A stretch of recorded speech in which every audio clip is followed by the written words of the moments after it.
This week's movie, Who Am I? Left for dead after being shot by my wife and best friend, I seek revenge working my way up the syndicate. As I get closer to getting back my $70,000, things get a little more complicated. Stay tuned to find out. You're listening to the Banana Reel Movie Podcast, episode 32. Warning, this show does contain spoilers and coarse language, so you've been forewarned.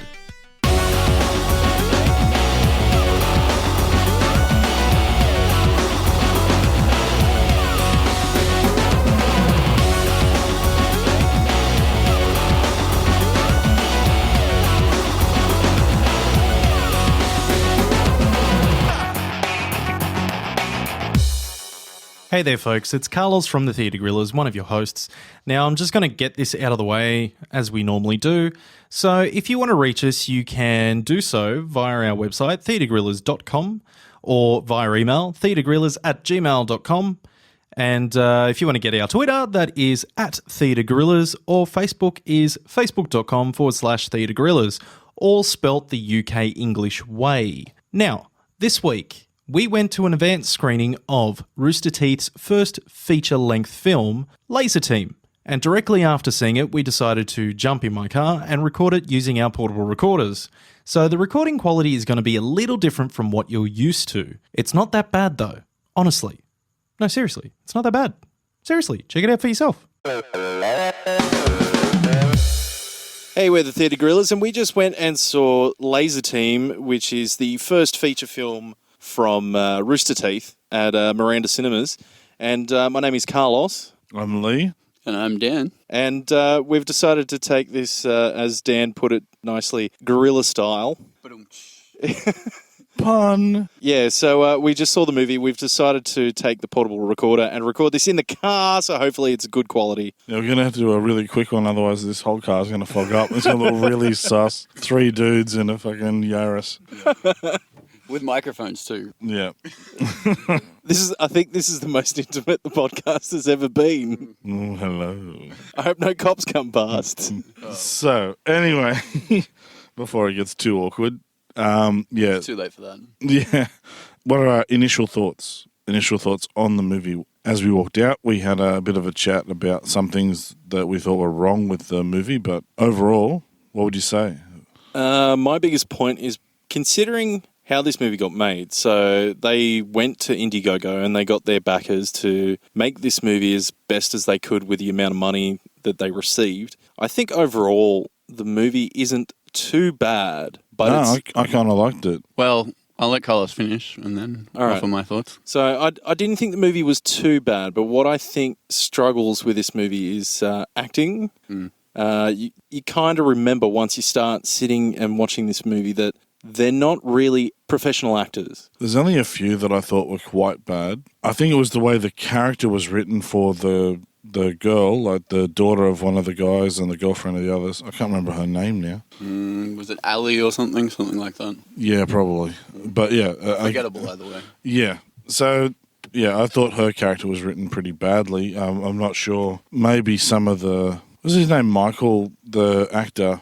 The guy that was basically the laser of Lazer Team. Yeah, he was... I'll look it up. I think it's Michael Burns. Yeah, he had... I think he was the only one that I sort of struggled to believe as an actor. Everybody else seemed to hit their stride pretty easily, and I think he was just sort of... Again, with... it even happens to professional actors. They end up playing themselves in the movie. It's back to that typecasting thing we were talking about last week. Yeah. So, yeah, I think... I think other than that, there was just some character writing issues. And we were talking before about budget, like those aliens, the Andarians or whatever they were. Just quickly, it was Michael Jones. I was thinking Bernie Burns. Yeah. There you go. Yeah, so Michael Jones, he's very funny. He delivers the lines really well. But I just think his performance was a bit, wooden, I guess. I think it's more so the fact that being that it's their first film, it's probably the first feature-length script as well, which it needed a little bit more hammering out, I think. And I think they're also considering, we've said it before, but being that they're not professional actors, I don't know how much more we can really expect from them. But I also think their characters aren't drawn out enough. I think it just needed a lot more sort of, I don't know, just some thought to it. They spent a lot of the movie failing. You know, like it wasn't until the last second that we actually saw a few minorly successful uses of the power armor. Other than that, it was just them fucking about. Yeah, And I'm not sure. For me, it just kind of reminds me of the way a stoner movie sort of plays out. It was that, you know, teens getting drunk, laughing at shit they blow up, and yeah, I don't know. It's not really me. It's not really, you know, something that I'm that interested in. But the science fiction side of what they did was pretty fun. Like, it was pretty interesting. They had the guys that got taken over by the first pod that arrived. That looks like they sort of played a bit into the zombie trope after a while. It was pretty worked pretty well. Once their bodies started getting mangled. It seemed like the movie actually borrowed a little bit from other science fiction movies that they would have grown up with, and likewise we would have grown up with as well. Yeah. Well, I mean, I think that's sort of a function of them being Rooster Teeth, you know, like they are very much they play on pop culture tropes, you know, throughout everything they do, really. So I did want to say, as far as like the special effects and stuff went, like you mentioned, Lee, the Antarians at the end when they were filling up the stadium, that was horrible. You could tell it was a rush job. Maybe they ran out of money at that point. But aside from that, I thought all the effects and stuff were really quite well done. I thought the polish on the effects was great. I thought the costume of what was the alien race they were fighting? The Warg. So their makeup, their costume was actually great. Yeah, he was really incredible. Like, it seems strange that they wouldn't spend any time on the Antarians. Like, I don't know. Maybe it was a joke on the fact that, you know, he was a hologram, and then when they turned up, they're actually still holograms. What I found, that was weird. Maybe they weren't actually there, but then they were affected by the black hole thing. So I was just about to mention that. That's weird. That didn't make any sense whatsoever. Are they a race of holographic beings? Or, is it just their impression there to sort of witness what was going on? I got the impression that they weren't actually there, and that it was serving purely as like a broadcasting. That's Maybe what it was I thought. like 4D virtual reality, so that they could actually feel being there in the stadium, feel the blast go off, and then when the black hole happened, they all got sucked into it. So they would have. But it still doesn't make sense why the holograms get sucked up, if they're there. Yeah, but they sort of get sucked into it, and they would have been disconnected at the computer end of wherever they were from, you know. But yeah. It was just odd. Yeah, it was a bit odd. But the makeup, like we were saying, the costumes were great. The makeup wasn't too bad. I did notice a couple of points when the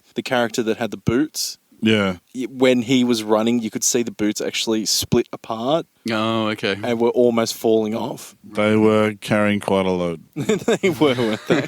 He's about my size.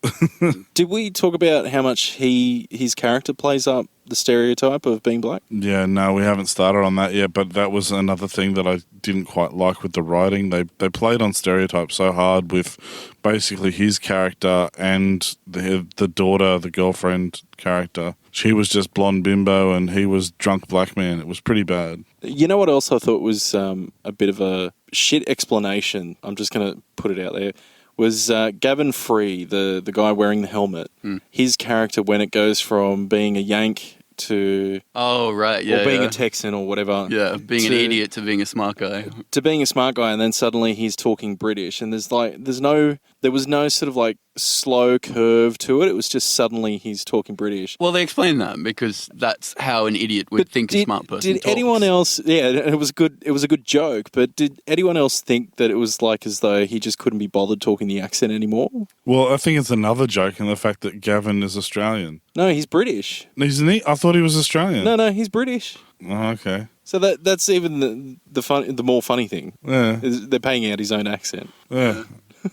It is absolutely ridiculous that they sort of have that. What's that other guy's name who was the scientist? They spent a lot of time in the beginning of they spent a lot of time in the beginning of it. And then they just disappeared. Those characters just completely disappeared. They were kind of important during the testing phase, and then they just deleted them. And again, another bimbo scientist. I thought his appearance was pretty hilarious, though. Like, it was just so left field. Wasn't even necessary, but it was good. Yeah. I feel like he had sort of a cameo role. Like, it was sort of like, we'll throw him on screen for a little bit. I mean, even members of Rooster Teeth that were in the film for cameo roles such as the news reporter. Yeah.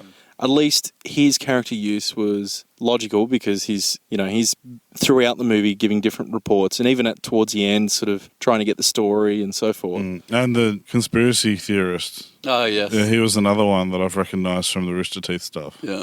And I like the nod to Red and Blue with the two soldiers when they're trying to sneak out of the military base. Yeah.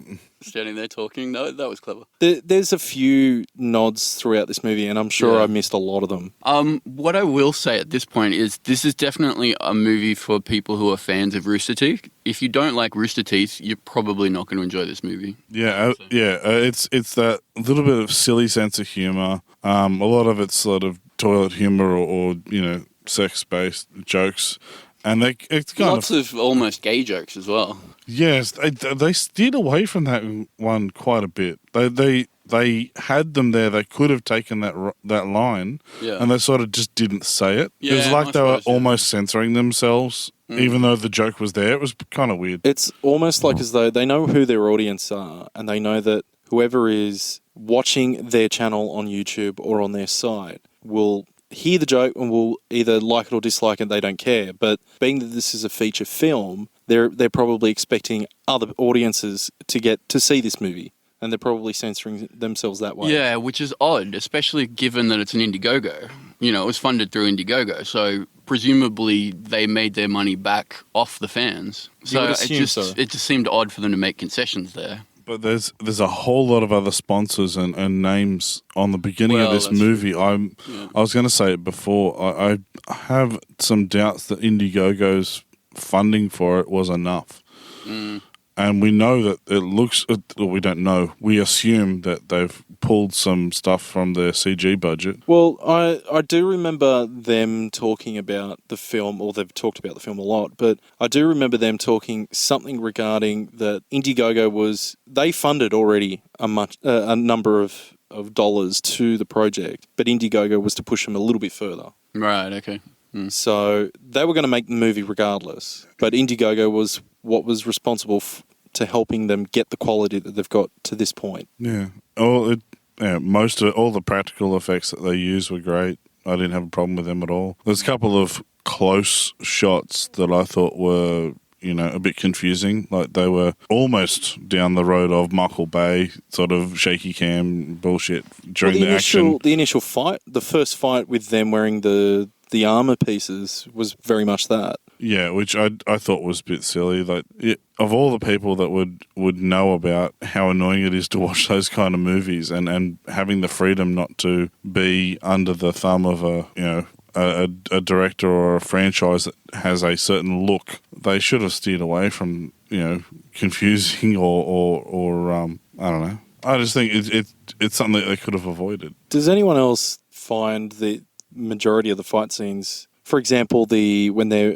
in the safe house and Bernie Burns' character's daughter comes to visit, and all she wants is to start sort of pulling the pieces apart. Yeah, and the fight that's happening in the bedroom, that they make it out to seem as though he's having sex. Did anyone else find that rather awkward and just... It didn't seem to work? See, for me, there was a lot of points like that throughout the movie. Like, I don't want to sound too critical, but it almost came across as like a scary movie style satire. Yeah. I don't know whether I really bought it. Yeah. There's a lot of sections through that flow really well, but then sections like this just feel like they had a punchline they wanted to deliver and they constructed the scene around it, and it didn't really fit with the rest of the movie. Like, had to go and find a safe house. Like, why? Why did they want to go just that far and stop? Well, why didn't they just leave town? Yeah, they've got the super boots. He could have taken them anyway. Yeah, or they could have taken another car. Well, what I actually liked about that character is that whenever he tries to, exert himself and run, he's just stopping every so often and throwing up. Yeah. That's probably why they didn't make it out of town. Yeah, well, I'm saying they could have just stolen another vehicle or something. It was strange that they didn't go too far. Like, if I was them and they were trying to run away, I'd actually run away. Good point. Yeah, that's a fair point. Speaking of jokes, did anyone else feel that the jokes were, majority of the time, actually landing and had some sense? I think I laughed 2 times. Laugh out loud? 2 Yeah, times? well, giggled. Sort of, yeah. Any physical indication that I found it amusing, maybe twice. Well, I did laugh a lot of that movie. I remember laughing and then turning and watching Carlos laugh at the bit where the Boots guy has got his head down and he just turns around and looks at the shield, no, at the helmet guy's crotch. Oh, yeah. And for some reason, it wasn't a super big focus of the camera. It wasn't the situation necessarily. It's just the fact that he looked at his crotch and went, "Oh, that was it." It was such a simple. It was just long enough to see his reaction, and he realizes where he is. Yeah, And he does a double take, not just at one character that he's got his head between, both of them. Oh yeah, okay. Yeah. He's the meat between the 2 sausages. Wait. All right, now next question I want to ask is: out of all the jokes, you said, Dan, that you laughed at 2 of them. What were they? Okay, so one of them was when the military first apprehends them, and the dude with the helmet is on the ground, and they're like, "Stop resisting." I thought that was funny.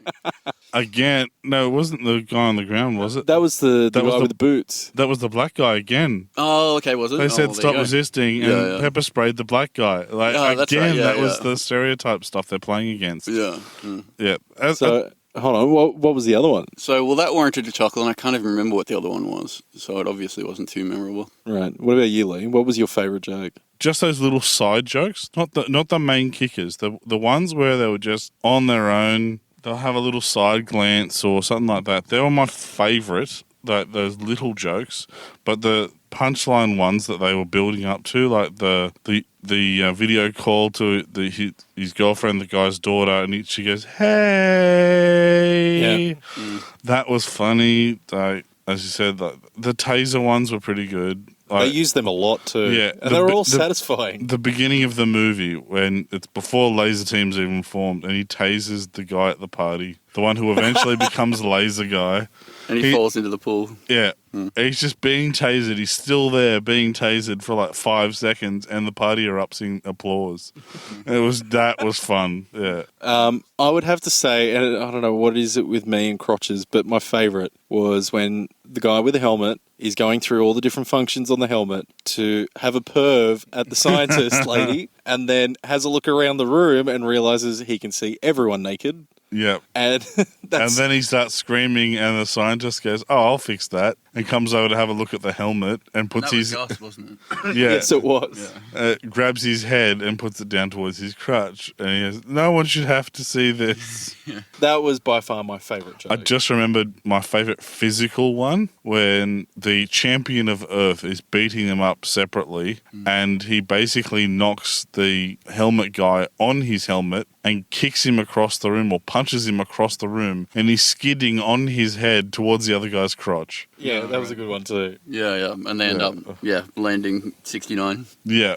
There is a lot of crotch jokes in this movie. And did you notice, like you said earlier with the taser joke, there was a lot of jokes that were recycled. They were rehashed several times throughout. See, I usually don't mind that. This time I thought it was okay as well. Is that kind of callback you get from a Monty Python sort of stuff where they'll have a joke in their non sequiturs and then they'll use it later on in the episode?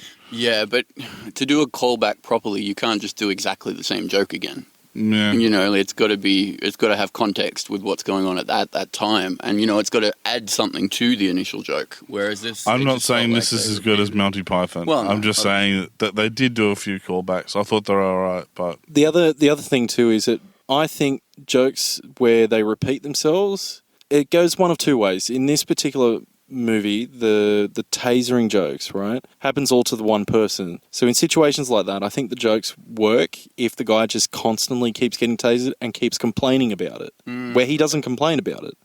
The other is when the person who does the initial attack then has the receiving, which doesn't quite happen in this. So for me, the repeat of jokes aren't too bad. I honestly didn't notice it until you brought it up, Dan, but I think they work.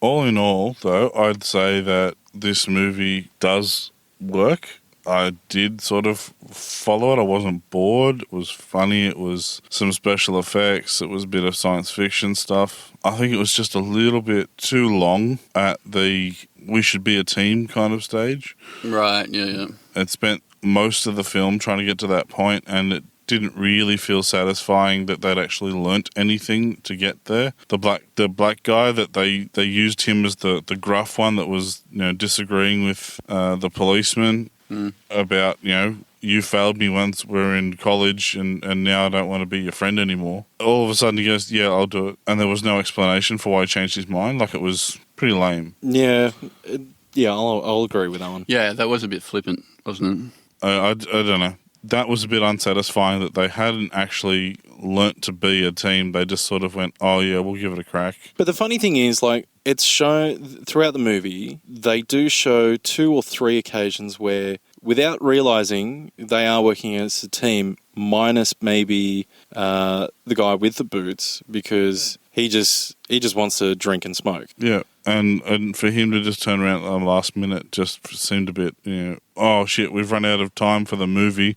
We should probably wrap it up now. Yeah, well, that's a good point, because that was sort of the idea there. Yeah, they were building up to this big resolution, and then this aha moment where they all go, this is why we're doing it. This is why, we are the Lazer Team. But yeah, like you said, it was just sort of the black dude was like, oh, yeah, sure, why not? Yeah, it was a bit unsatisfying. I think maybe there should have been a bit more of an exploration and explanation of how they could do more as the 4 of them than just the one person. Like, the shield went big. Yeah, and the big shield, that was, even the dude who was training up to be the champion of Earth didn't know about that, huh? Yeah. And that was the only sort of additional function they... Yeah. Well, didn't the... What's the name of the alien race? Warg. No, the other one. The one that gave them suits. Andarian. Whatever they are. Andarians. Even when they saw during the fight that the shield expanded even larger, even they're like, how's that?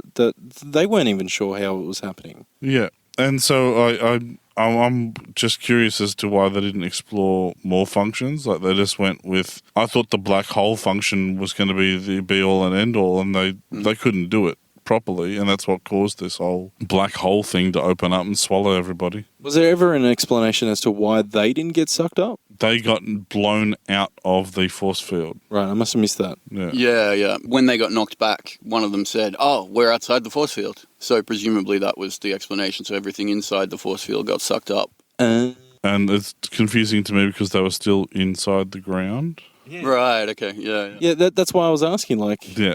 They were still inside the ground. Somehow the force field had shrunk during that time. They were outside the force field and everybody got sucked up and disappeared. I mean, at the end of the day, something like this isn't really... you're not going to criticize a movie like Lazer Team for a logical inconsistency like that, really. Yes, I am.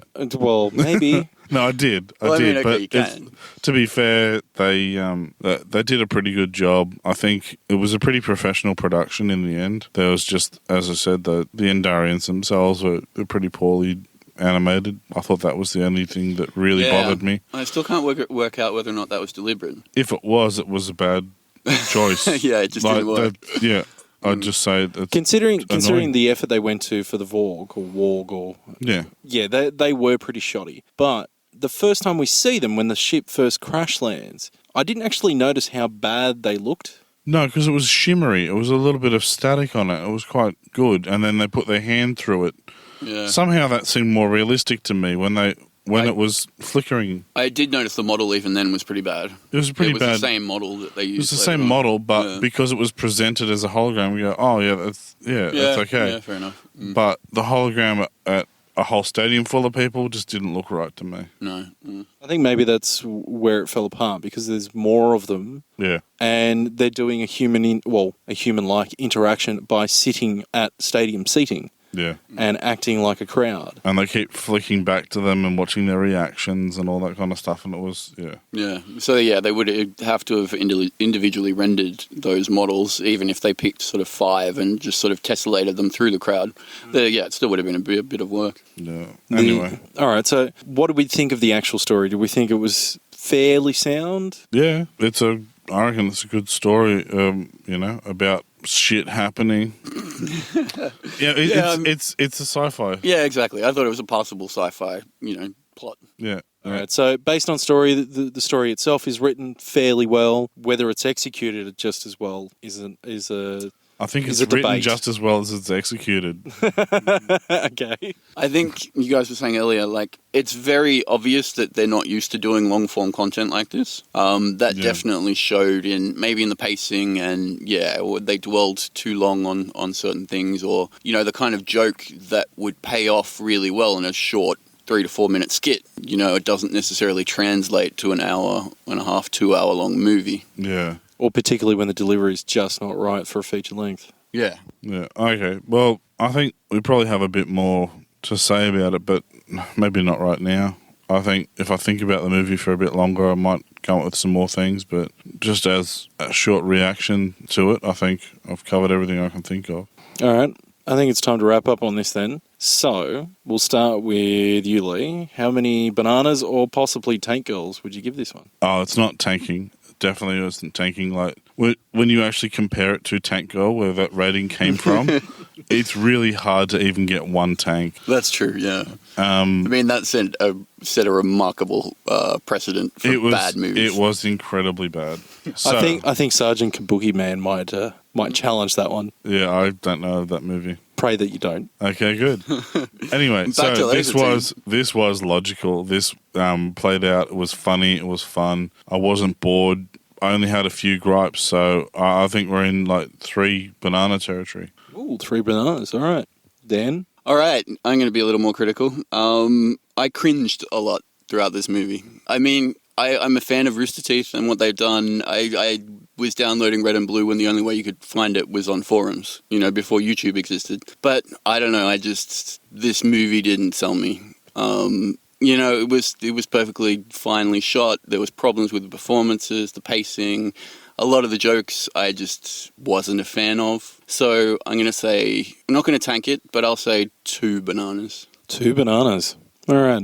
Me personally, I think compared to what we watched, the trailer versus the film is almost a flip of a coin. The movie itself isn't that bad. I think it's written okay. I think it's delivered majority of the time okay. Not all the jokes are, like you said, Dan, is landing, but I did laugh. I did laugh quite a few times, and I probably will see this movie again. I don't know when exactly. But aside from that, what doesn't work for me are hollow characters, such as the black man with the boots and the daughter and some of the henchmen that are taken over by the droid things on their necks. Very, very one-dimensional, not much depth to them, but I don't know. This movie did make me laugh, and I do at least recommend one viewing. So in that sense, I think I might give this 2.5 bananas. It's not bad, really. When you think about it, this is still independent cinema. Yeah, and I mean, it's a starting point. Yeah, considering where they came from, I think it's a good effort. That's what I will say about this. I think it's definitely a very interesting experiment, the way they've gone about it. And we haven't pointed out yet, it was actually a YouTube Red production. So presumably YouTube have funded it, and they're going to ensure distribution after it's been in cinemas. So it's definitely been an interesting experiment in the sort of cinema that we might be seeing more of.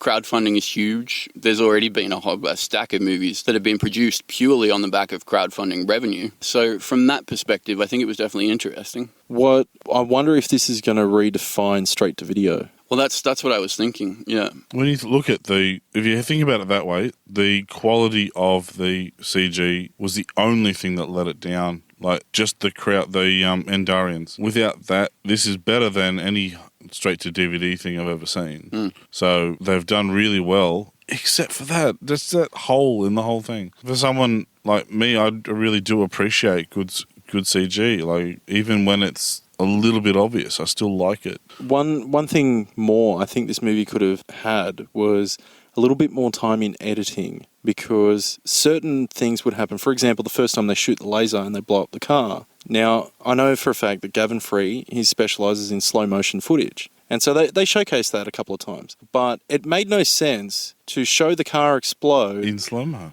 and then go in slow-mo, but then have them so far away from the actual car itself. And I don't know, the scene itself didn't seem to piece well together. Yeah, it was so slow-mo that it was almost stationary as well, I noticed. Like, Yeah. it was really, really slow-mo. Like, so it didn't even really make the explosion look that cool. It's strange because he's done work on films such as like the Sherlock Holmes movies with Robert Downey Jr. Yeah. So you've seen it in those movies how well he can do the footage. I mean, he's got his own channel called the Slow Mo Guys, which is some really interesting stuff. I don't know. I don't think his camera work was a problem. I think it was the editing that didn't show it off properly. I think this movie could have done with maybe another edit as well. Anyway, I'll leave it at that. I think that's fair, and I wonder whether, too, maybe they had time constraints? It is possible. Yeah, because, I mean, well, you look at the sheer volume of stuff they produce on a weekly, monthly basis. You know, they've got to sort of had to incorporate the production of this around that, so maybe that was an issue as well. Possibly. Why would you put... Yeah, it seems like this should have been their production. Why would they put time limits on themselves to produce a substandard piece of work? I don't know, maybe it's something to do with Indiegogo because they've got so many people backing them that they have to produce something by a certain time. I've seen heaps of Indiegogos fail. And Kickstarters as well, but I don't think they want to be one of them. Yeah, but giving yourself another 3 months isn't failure, surely. I don't know. But I do know for the fact that they hired a director to help them put this together. Yeah, maybe he's time constrained then. Yeah, that makes sense. Well, that and too, maybe, obviously this being their first feature-length film, maybe they just didn't know that it needed another edit. Yeah, true. Well, the director should have known, I guess. I think the question therein lies, who did the edit? Was it the Rooster Teeth crew themselves, or was it an actual editor? Yeah. Well, anyway, I still think it was passable. Yeah, it's definitely viewable, and like I said, I probably will see this again. Don't know when, but I probably will. Probably with a lot of drinks and a bunch of friends around. Yeah, I mean, only giving it 2 stars, I would still recommend going to see it, purely as an experiment in, you know, crowd-funded / YouTube-funded cinema. Yeah. No, it's... This might be just the beginning of, as you say, this is the beginning of it. Yeah. Everything's going to be on looking up from here. What I found really interesting too is the idea that they actually they organised the screenings themselves. They used an online platform that allowed them. They used TUG, TUGG. Yeah, so that in and of itself was interesting as well. Maybe we'll see a lot of these sort of smaller budget indie films going this route and actually getting, you know, proper distribution in real cinemas. It's quite possible. This would be something that I'd look forward to actually maybe doing, like try and find something that we want to see, bring it up on TUG and see if we can get it here at the cinema. I was thinking that as soon as you said it, actually. I'm like, wow, I wonder how open it is for fan sort of contributions to campaigns. In George Street, for instance, I've gone to see a couple of, you know, re-showings of things like Akira, etc., that were great, like Spaceballs I've seen at Newtown. It'd be nice to have a movie that, you know, people can all get behind and have here somewhere closer to where we live, you know. It's definitely interesting. I mean, I remember when Kindle was first coming out and that opened an avenue. I mean, granted, it's Amazon and so forth, but it opened an avenue for people that were writing stuff for themselves and a means for them to actually distribute a book without a publisher. And now this platform just seems like you can actually get an independent to a cinema. You know, an easy way in the fact that, you know, this looked like a sold out event here. Yeah. Yeah. It's strange to be able to go, this area here is exactly where my customers are. I can just put one session there for them. Yeah, and there were tons of requested cinemas for this movie. So it's fantastic. Yeah, so there you go. If you've got the fan base, then, you know, you got enough of a following for at least one cinema, then you have the opportunity to get it out there. Yeah. So I think, it's I hope it sets an exciting precedent for distribution of content like this. It'd be interesting if we can start getting things like boutique cinemas. Yeah, definitely. Yeah, even outdoor cinemas, the little ones that you get every so often around the cities and stuff like that. Yeah, we're digressing a lot now, but the last thing I want to say is I heard Adam Savage talk about Star Wars. He went and saw it for like the 6th time or something at a boutique cinema, which was you turn up and it's a bar and a restaurant, and then after you've had your dinner and your couple of drinks, then you go and see the movie, then come back to the bar afterwards. That's pretty cool. They do like surround sound, like Atmos stuff. They do digital screening, and it's like a 30-person cinema. Yeah, right. That sounds really cool. I think that's a general shift where we're digressing once again, but there's a general shift in the entertainment industry to moving towards making experiences as opposed to just viewings. Yeah. So everything from sort of live music through restaurants and bars are doing it as well. You know, it's not just somewhere you go to eat; you go to have an experience. Yeah, there are a lot of theme restaurants and stuff now. Yeah.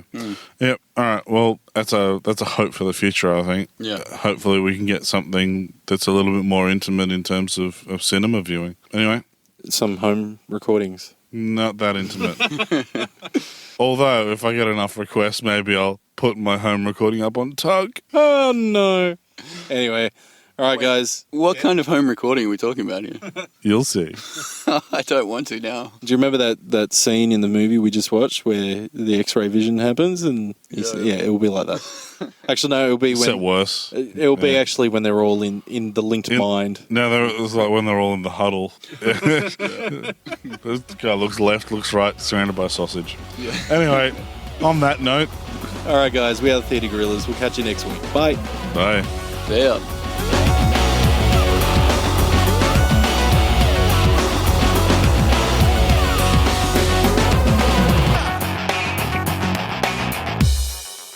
Hey folks, it's Carlos here, back at the studio, and I told you it wasn't that bad, was it? Told you. Should have listened. Anyway, this week's movie, Who Am I? Answer is Payback from 1999, starring Mel Gibson, Greg Henry, Maria Bello, David Paymer, and a whole bunch of others. This movie is a bit of a mixed review. Some people love it, some people hate it. I love it. I think it's a great movie. Anyway, catch you next week. Bye. This podcast is recorded and produced by Theatre Gorillas, edited by Dan Clark.